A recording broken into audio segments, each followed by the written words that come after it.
2 failed ignitions, 1 destroyed motor, a donation from a stranger, and a rocket I never saw again. This was supposed to be the flight that proved how far I'd come. Instead, it showed me something a little bit more important.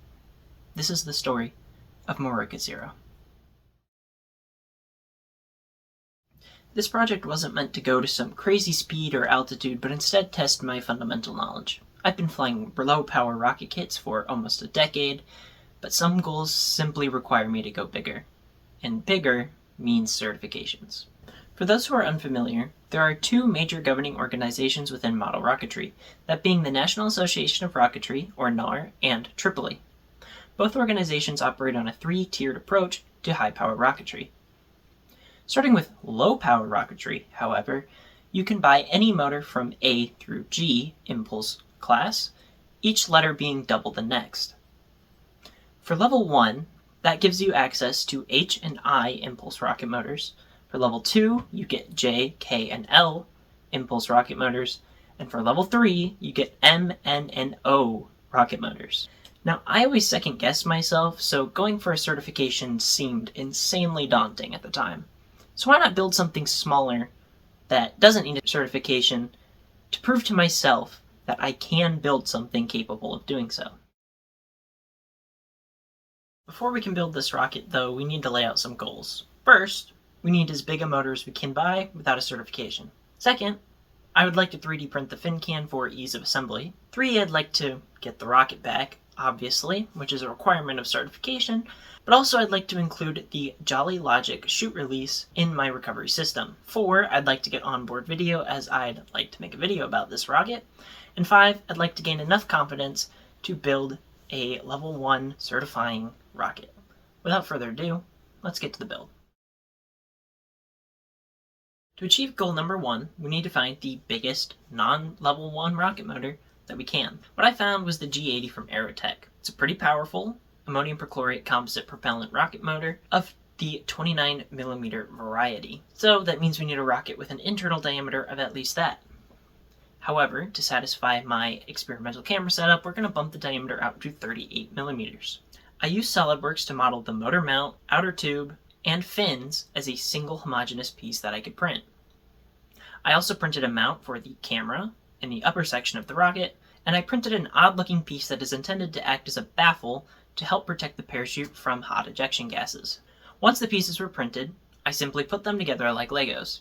The fin can bolts into the cardboard airframe with 4 M3.5 screws, as do the baffles. The camera mount screws in with 8 M3.5 screws, which is like probably overkill, but that's kind of the point, I suppose. We also screwed in some rail buttons to have the rocket fly on 1010 aluminum extrusion rails. The only time epoxy was used in this build to secure parts was when I needed to add weight to the nose cone. I drilled small holes in the nose cone and put metal rods through it. Then I measured out and poured the correct amount of epoxy into the nose cone. Despite sanding the inside and making sure it would bond correctly, I still worried about that epoxy slug debonding under high G loads, hence the rods through the nose cone, preventing it from being able to slide out. Moving back down the rocket, the coupler section, which is printed as part of the camera mount, and the baffles both had printed U-bolts on the inside to allow the Kevlar shock cord to connect the 2 pieces of the rocket together. I was a little worried about 3D printing these parts, but I stress test 1 to destruction, and it held up to quite a bit more force than I expected the rocket to ever see. Now, the parachute was also tied to this Kevlar line, completing our recovery system. For recovery itself, though, this is where the more questionable decisions came. I intended to use the chute release from Jolly Logic to reduce the horizontal drift of the rocket on recovery, because this rocket was set to go up to about 1 kilometer or about 3,500 feet, and it was going to drift quite a bit if there was any wind falling down that far. The device works with a small clip and a barometer, so you put the clip around the parachute, and it keeps it bundled up after being deployed from the rocket until the preset altitude for it to unlatch and release the parachute.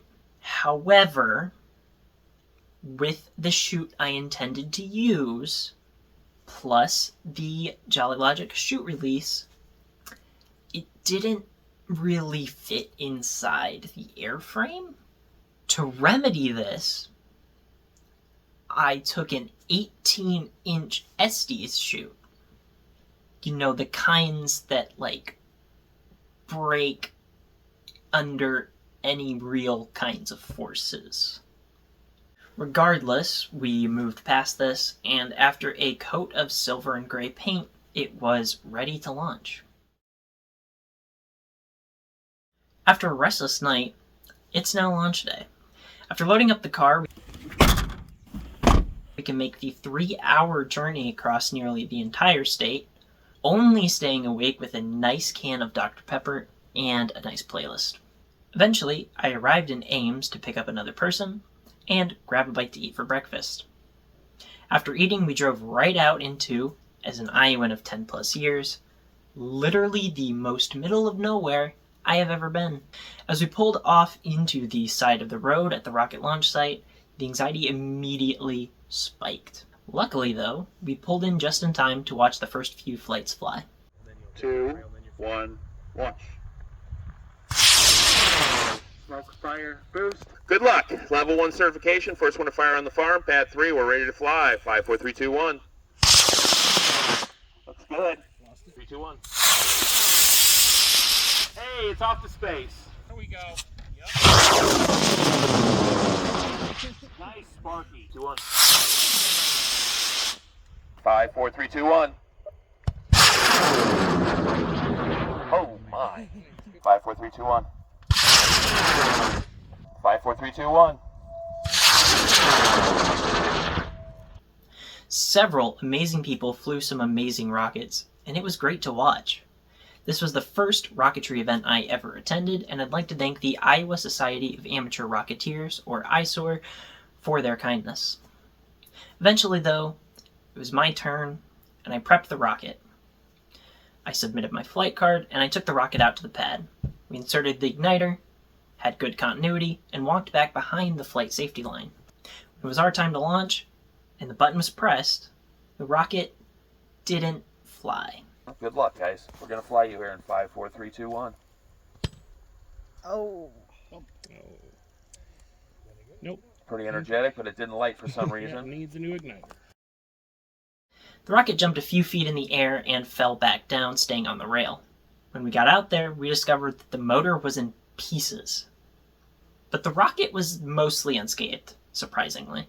The only damage done to the rocket was the aft retainer cap, which is part of that 3D printed fin can.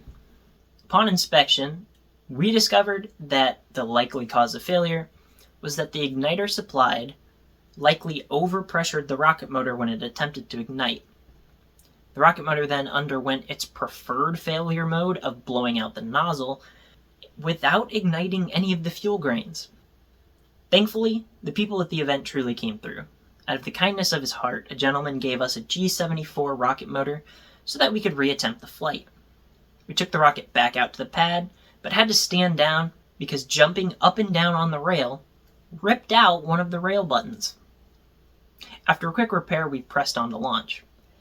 Except again, nothing happened. Despite having good continuity, the motor just didn't light.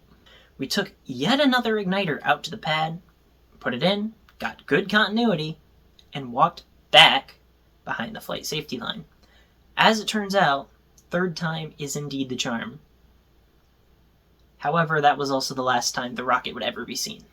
5, 4, 3, 2, 1. Yes!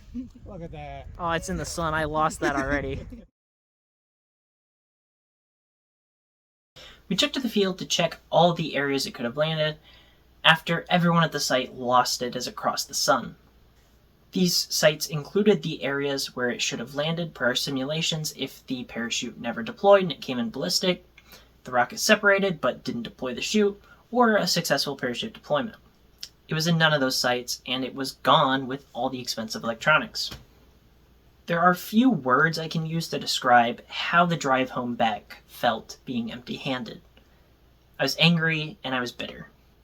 Negative emotions are valid and fair when something goes wrong, but I learned pretty quickly that you can't just dwell on them or let them define you. When you do that, they grow and grow in the background until they are so large that they force you out and you give up what you love.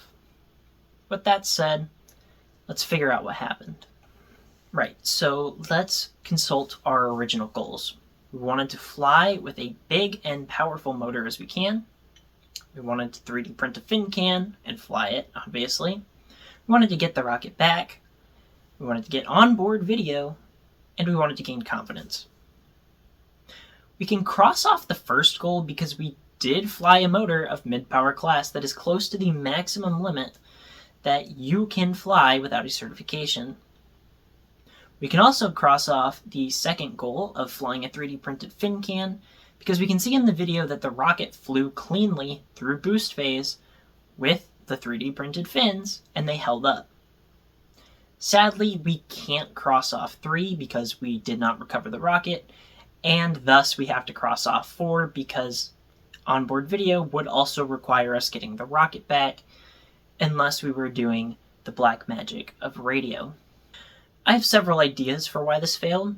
The most probable cause I can think of is that the ejection charge fired the motor out of the back of the rocket instead of separating it, meaning we would have come in ballistic and buried ourselves in the dirt.